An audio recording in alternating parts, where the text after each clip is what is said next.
Welcome back, guys. I'm done. You heard that right. I'm done. I've decided I'm going to sell the S650. I'm tired of high gas mileage, and I think I'm honestly going to get a Toyota Prius. I'm going to build a new channel around miles per gallon instead of smiles per gallon, and ultimately save a lot of money, and psych, like I ever get a Prius. Buddy, it's all about smiles per gallon and bald eagles. So let's have a little update on the channel. We have finalized exactly what we're doing with the S650. I'm done, meaning that I am done planning out the build, and I am going to take you guys through what's going to happen in the next few months so you can subscribe, be more aware of what's going to be taking place. So with my last Mustang, I went with kind of a track build. I did a lot of track aero, carbon fiber, along those lines. This time I'm going very different. Coming in the next few weeks, we have an insane mod going on the S650. You will not believe these forged wheels going on. They're custom, one of one. I helped design them with the engineer, working with a new company out of Canada. I cannot wait to show you guys. It's going to absolutely set the internet on fire. Honestly, I genuinely believe that these wheels are unlike anything I've seen on the market. I'll give you guys a little hint. We started off with the Dark Horse style wheel, but there was a few things I didn't like about the OEM one. I found the spokes to be a little too chunky, especially toward the circular part of the wheel. So I wanted to sharpen those, make them more like blades. And they are bead locks. And the color scheme is absolutely insane. The attention to detail, it's just going to be the craziest Mustang, I tell you. So those are going to be going on the vehicle in the coming weeks. I'm literally hoping to get them here next week, depending on how shipping delays work. I don't know about you guys, but here in Canada, it is crazy sometimes. Now, in regards to the Mustang's aesthetic, I ultimately want to keep the car looking pretty OEM. I want to build on that muscular design that we all love and know about the Mustang. And I want it to be kind of like a throwback to older Mustangs. So I definitely want to do a cowl hood. I will be going with the Cervini cowl hood. Probably will paint match that to the car, yellow splash metallic. And the most crazy thing I'm probably going to do on the vehicle is a Dark Horse wing. If I don't do that, I'm just going to add a carbon duckbill that goes on the performance pack wing, probably from NY Top or Extreme Online Store. And then I do want those old school paint match louvers for the side windows and maybe around near the door just to keep that muscular look. Comment below if I should do hood pins on that. I think hood pins are a great way to make the Mustang look retro and not just tack them on, like actually have them functional. Because if you know, when you're driving a Mustang on the highway, the hood kind of, with the wind, jostles up and down, which is kind of anxiety inducing, but I have faith that the Ford engineers won't actually cause me to crash. So other than that, let's talk about engine, which is the most important thing. Looks, we're all about going quick, not just looking quick. I've ruled out the Whipple. There's a few reasons I'm decided to go against that. As much as I love the Whipple, and it's a fantastic unit, if you are considering one, jump on it. I've decided I really do like the centrifugal design. I like what ESS is doing. It's very budget friendly, but also one of the main things I absolutely love about the Coyote V8 is the fact that there may be a little bit less torque than the push rods like the Camaro and the Challenger down low. I love how you have to rev it out, and it's so rewarding to rev it out. And with the centrifugal, it's a similar vibe.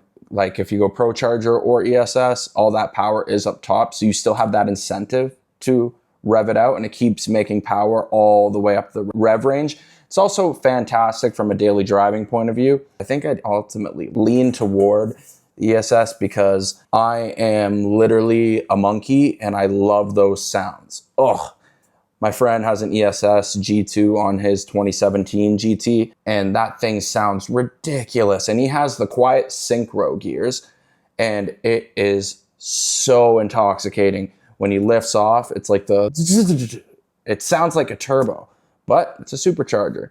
Absolutely love the sound. And when, especially, I don't know, I saw the Batman movie with Robert Pattinson, and when you turn on that charger and it made that like high pitch frequency sound, that's exactly what the ESS kit reminds me of, especially when you start it up. And I absolutely will go nuts for that. Half of its sound, man. I know that sounds crazy, but if you know, you know, it's pretty sick.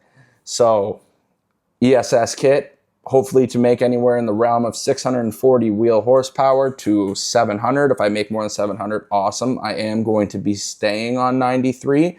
Comment your recommendations for what injectors we should go with. I've been told that GT500 injectors are more than enough, but I also kind of want to go 1050 injectors just to kind of have that ceiling. I know the G2, which is probably what I'll be going with a G3 or G4 intercooler just for optimal cooling, is good for anywhere between 550 to 800, 850 wheel. You don't want to stress the blower by having it maxed out all the way up there, but I think anywhere between 650 and 700 right in the middle will be the sweet spot. I will be doing crank sprocket and oil pump gears just for that ease of mind. I know that's a very divisive topic, but I genuinely do believe it's better to just have them, especially if you're going to be beating on the car. Myself, I do the occasional pull here and there, and that's honestly good enough for me. I baby the crap out of my car, but I still like to drive it all over. It's very fun to drive and it's relaxing. That's one of the main reasons you get a Mustang, is you got speed on tap when you want it, and you have comfort as well. So ESS, now let's talk about exhaust. So I already have it ordered. We're going with a Borla S-type axle back. Really excited about that. I already have a Roush H-pipe. And then we are probably going to do Cook's catless, Bluetooth cats, you know, headers. So that is going to be a very raspy, loud combo. So what am I doing to negate that? I'm going to put two massive, vibrant resonators right near the H-pipe section. I've heard this setup in person. It still gets that loud bark and the high RPMs without rasp, and it still is deep down low. I like the Borla S-type over the Attack. The Attack is sick, don't get me wrong, but the S-type has more of a deep rumble, and it will muffle out a lot of sound compared to the Attack. And then I'll put those resonators in so that the catless isn't unbearable. It will be very loud, don't kid yourself, but it'll sound tasteful, and it'll be very good for defensive driving. Other than that, I'm probably going to leave the stock intakes, because when I get that ESS kit, I'm sure that'll be routed differently and it's going to be a different system. So no point in changing that now. In the meantime, before I get the ESS, because I believe I was speaking to an amazing tuner, Mr. Wengard Performance, and he's saying they're about 1 to 2 months out from releasing the kits for the S650. That puts us right on track, and it's actually great timing because my car is probably going to be going away for winter storage in my garage, probably end of November-ish, depending on when it actually starts snowing. The moment it starts snowing, it's just going to go away. Then I will order the kit, probably 8 to 10 lead week time, and then I will probably trailer it to my shop, and then they can get started so that first thing in spring, the car is ready to go. My key with this build is to make it reliable, last a while. So far, the timeline is to get boost going in the winter. It's either going to be coming either this winter or next spring, one of those times tables, unless, honestly, I get the headers and I absolutely love it for a while and I wait. But that's the plan for the vehicle. In terms of tires, I already have them ordered. They are Nitto NT55R2, 315, 40, 18s in the rear. Then for the front, 285, 30, 20s, G2s, Nitto as well. I'm a fan of Nitto tires. That's going to be a very wicked stance. There's going to be a lot of rake, which is exactly what I want. I want it high in the back and low in the front. We've done the sway bars, MGW, the H-pipe. The car is pretty sweet right now, but I think this will definitely take it to the next level. So stay tuned. You don't want to miss this. Trust me. We'll probably be, hopefully, one of the first people on YouTube with an ESS kit running. And besides the tuners, of course, and people who have early access and all the mainstream YouTubers, if you want to see this journey, subscribe, like, comment, share. Slow 50 to the moon. We are not stopping until we hit that 1,000 subs, and I am going to keep this journey until this is my full-time job, baby. All right, stay tuned, and yeah, have a great weekend, guys. Enjoy the long weekend, and take care. Slow 50 out.